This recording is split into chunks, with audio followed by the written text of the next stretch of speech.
आप सब इस समय छोई रामनगर जिला नैनीताल में उत्तराखंड देवभूमि में श्री हनुमान धाम के प्रांगण में विराजमान हैं।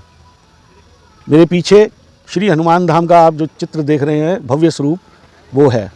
इस मंदिर में ये हनुमान जी का पहला तीर्थ धाम है पूरे विश्व में, जिसमें श्री हनुमान जी के 9 स्वरूप और 12 लीलाओं के दर्शन एक ही स्थान पर रहते हैं और इसीलिए ये हनुमान जी का तीर्थ धाम है।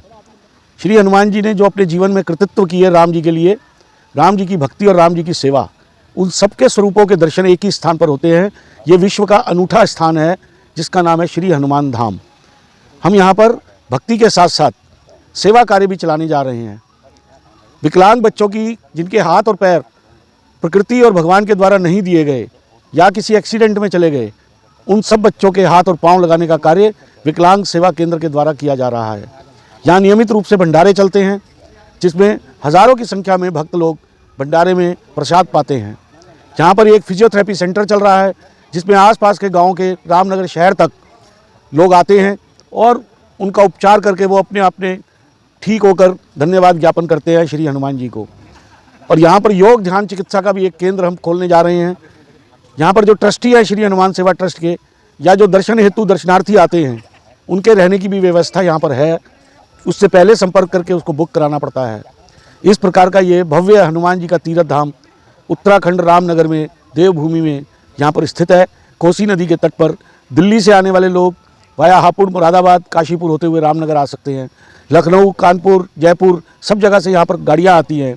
एक बार आप जब आएंगे दर्शन करने, तो मेरे को पूरा विश्वास है कि आप जब जाएंगे तो अपने अपने गांव, शहर, रिश्तेदार, मित्रों को इस जगह के बारे में बताएंगे। आप सबसे मैं प्रार्थना करता हूं कि आप सब श्री हनुमान धाम आए और हनुमान जी के दर्शन कर उनका आशीर्वाद प्राप्त करें। एक प्रश्न आता है कि रामनगर की इस धरती को ही हनुमान धाम के निमित्त क्यों चुना गया।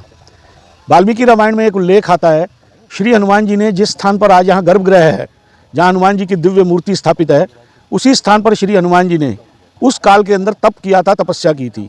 कोसी नदी के तट पर लिखा हुआ है और ऊपर सीतामढ़ी का जो मंदिर है उसके नीचे, यानी एक तरफ पर्वत और एक तरफ नदी, इस स्थान को खोजकर यहाँ पर इस मंदिर का निर्माण इसीलिए किया गया। और ये जो गर्भगृह है, ये पृथ्वी के अंदर 41 फुट गहरा लेकर और ऊपर तक इसकी जो हाइट है वो 108 फीट है। इस प्रकार का अनुपम शिल्प कला का उदाहरण जो दक्षिण भारतीय शैली में रहता है, वो उत्तर भारत का ये ऐसा पहला मंदिर है। मैं श्री हनुमान सेवा ट्रस्ट का कार्यकारी अध्यक्ष सुशील तायल। जो भक्त भी इस समय मेरी आवाज़ सुन रहे हैं, उन्हें मालूम होना चाहिए कि आप श्री हनुमान धाम उत्तराखंड में विराजित हैं और यहाँ हनुमान जी के 9 स्वरूप और 12 लीलाओं के दर्शन होते हैं। जब से हनुमान धाम यहाँ निर्मित हुआ है, तब से पूरे उत्तराखंड के भक्तों का यहाँ निरंतर आना लगा हुआ है और पर्यटकों के लिए भी ये ईश्वर से मिलने का एक स्वर्णिम अवसर प्रदान करता है। हनुमान जी जो हमारी मानवीय मूल्यों के एक अद्भुत उदाहरण है, सेवा, भक्ति और समर्पण का मुख्य स्रोत हैं, उनसे संस्कार लेकर हमारी आने वाली पीढ़ी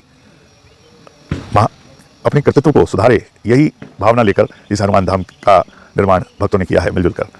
और हनुमान जी की लीलाओं के बारे में ज़्यादा से ज़्यादा हमारी नई पीढ़ी को मालूम पड़े, इस भावना से हनुमान धाम 2016 में निर्मित हुआ। तब से लगातार यहाँ पर कुछ ना कुछ निर्माण कार्य निरंतर चलता रहता है और भक्तों की आवाजाही भी बहुत अधिक है और उत्तराखंड के लोगों के लिए तो ये एक पर्यटन का आकर्षण का केंद्र भी है।